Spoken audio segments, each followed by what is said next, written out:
In a world that's seemingly full of serial entrepreneurs, how can first-time entrepreneurs actually think of competing with them and even getting a lucky break? Welcome back to the My First Business podcast. This is a mini episode, so I'm going to be taking some of the best parts of my interviews with phenomenal entrepreneurs and chopping it up for you just like a snack. In this bite-sized version, you'll be hearing from Maanav Sagar, who's actually a failed entrepreneur, but an excellent VC. He's currently a partner at Bharat Founders Fund.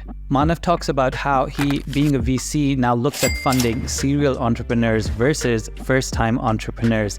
I really like his opinion and the way he articulated it. I won't ruin it for you here, so have a listen yourself and let me know what you think.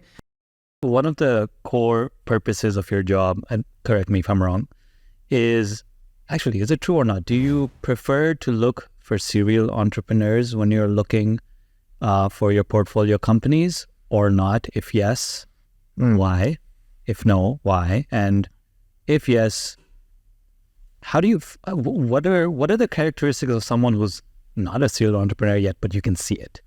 You can see like this is not the first rodeo they'll play. They'll play a lot more games after this. But is it true? Do you prefer to work with serial entrepreneurs or does it matter? Well, that's a very interesting question because you as a venture capitalist are looking out for people who are solving problems that can change the world tomorrow.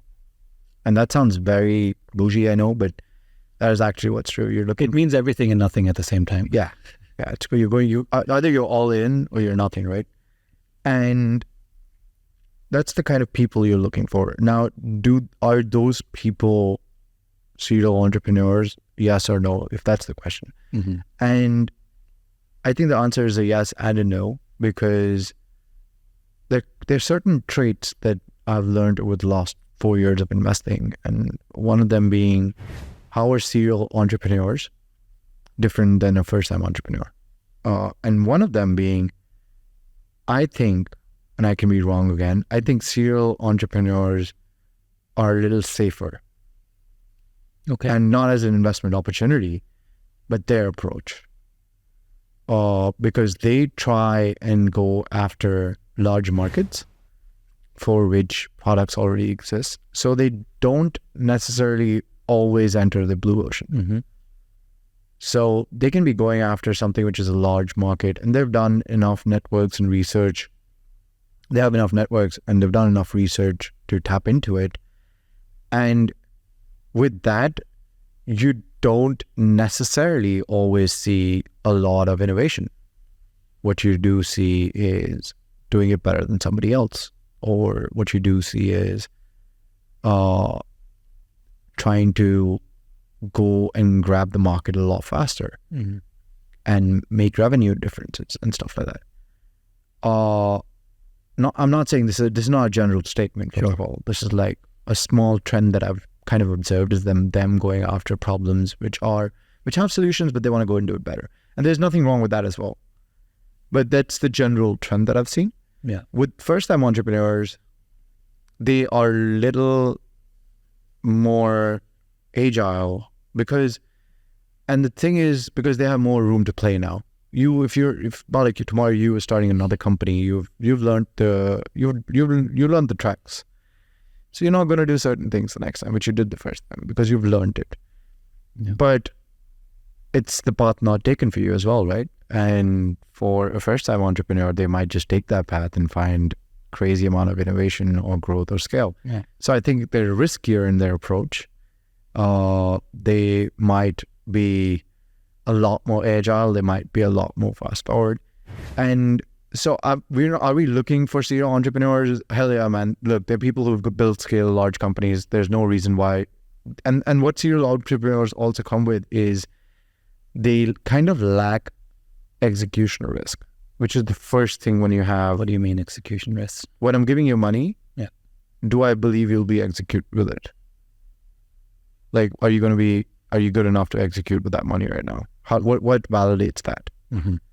With a serial entrepreneur, their previous past experience validates that. Like when they were given money, they executed it and got it right. But if you're not, how do I take that risk away when I'm drafting my investment memo. I'm thinking like, why should I invest in this person or not? And I think serial entrepreneurs sometimes do come with lower execution risk because they've done something before. They come with exits. They come with a known network. They know a lot more people.